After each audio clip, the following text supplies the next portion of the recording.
Hola, bienvenidos a Sobre los Hombros, el espacio dedicado a la psicología en DGT de Historias Televisión. Hoy quiero compartir con ustedes un fenómeno que se está produciendo en el mundo real y en el mundo online, y más desde el confinamiento que trajo el virus de Wuhan. Me refiero al aislamiento social de nuestros adolescentes.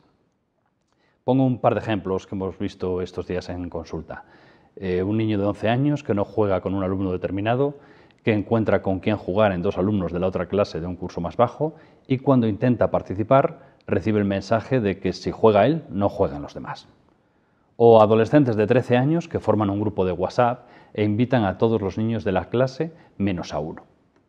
Ambos son, en el mundo real o en el mundo online, casos de aislamiento social y tienen unas características que se pueden identificar en al menos 4 rasgos. El aislamiento es una forma de rechazo, de acoso escolar con una característica peculiar, ya que solo es posible desde la participación activa del grupo. Se caracteriza por la posición pasivo-agresiva del grupo que ataca a un miembro desde una inacción en la que supuestamente no hay responsabilidad, con una sensación de falta de culpa por la aparente falta de violencia. En tercer lugar, el chivo expiatorio protege al grupo, pero también lo define, porque un grupo que necesita un chivo expiatorio es un grupo paranoide y el desarrollo de sus miembros tiende a un funcionamiento pseudo-mafioso. El chivo expiatorio exime al grupo de la culpa, por lo que hace que cada vez sea más impune y sus miembros cada vez menos empáticos. El chivo expiatorio libera de la asunción de ninguna culpa y crea un grupo pseudo-psicopático en el que el resto de los integrantes pueden mantener sus roles disfuncionales sin culpa. Este funcionamiento se da en grupos punitivos, poco autocríticos y al final patológicos. Tanto el funcionamiento pasivo-agresivo como la necesidad de un culpable en su papel de chivo expiatorio es propio de sociedades xenófobas, machistas o en general totalitarias. Sitúan el mal en el otro, que es más vulnerable y que se convierte en depositario de la violencia que el grupo no sabe gestionar y deposita en él. Por eso se convierte en el receptor de los castigos.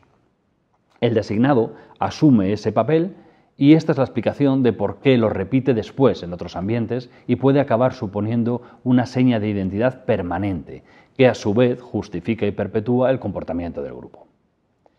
El culpable debe portar la carga de las ansiedades del sistema para mantener el equilibrio de ese sistema. Y una cuarta característica o se podría enunciar así: el aislamiento enferma al aislado de una forma evidente y al grupo de una forma vicaria. Y aquí ligamos con la psicopatología que desarrolla el individuo sometido a esta situación, que está basada en 3 conceptos: el miedo, la ansiedad y la cronicidad. La emoción básica ligada con cualquier forma de acoso, y el aislamiento crónico es una forma de abuso, la emoción básica, digo, es el miedo del aislado y de los miembros del grupo por ocupar su lugar. Y es que el miedo no solo afecta al acosado, sino también, y esto es importante entenderlo, también afecta a los observadores, que lo son en muchos casos por no pasar a ser la víctima, en una posición que cronifica el funcionamiento grupal. En segundo lugar, la ansiedad, o mejor dicho, la falta de manejo de la ansiedad del grupo que hace que la cargue el aislado. Lo que quiero decir es que cuando un grupo no sabe expresar y manejar su ansiedad, se produce la sensación de encontrar quién la cargue. Y en tercer lugar, el miedo y la incapacidad para el manejo de la ansiedad generan cronicidad en el aislado y en el funcionamiento del grupo.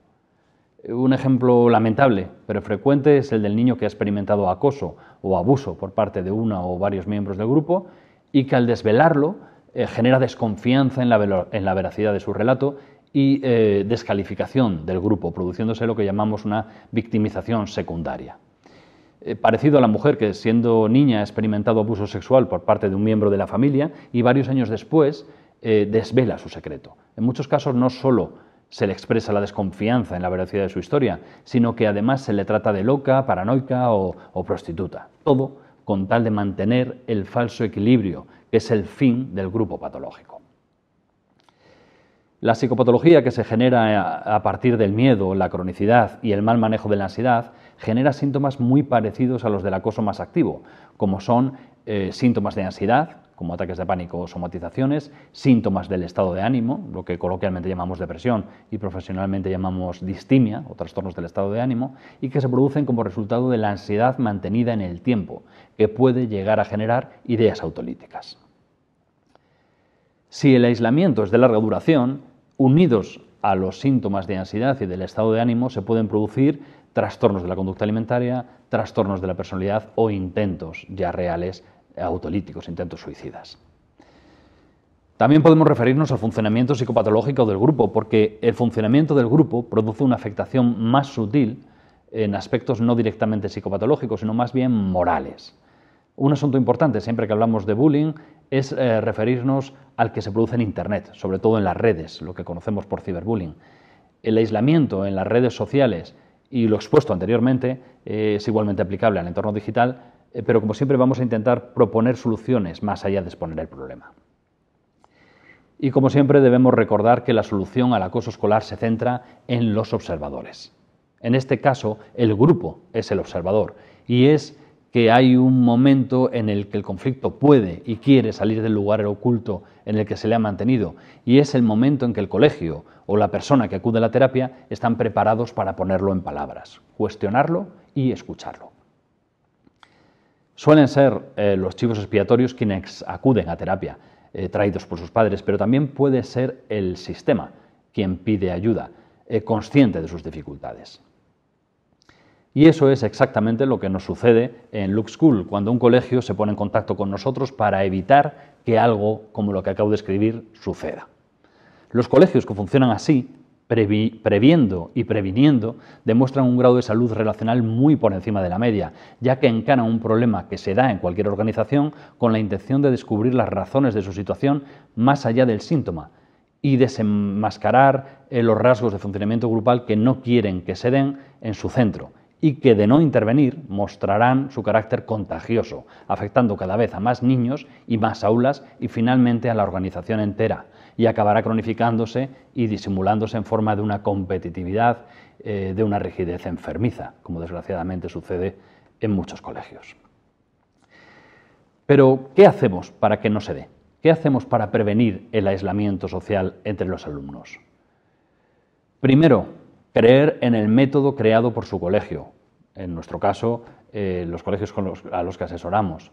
Segundo, generar una participación sincera y activa de las familias, de los alumnos y del colegio. Tercero, diseñar un método propio de intervención en el conflicto.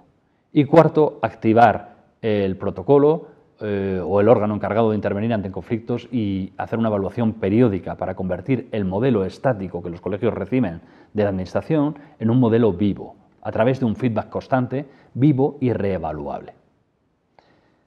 Esta es la idea que desde Lux School estamos implantando en los colegios y organizaciones con las que trabajamos y la idea que nos gustaría que fuera habitual.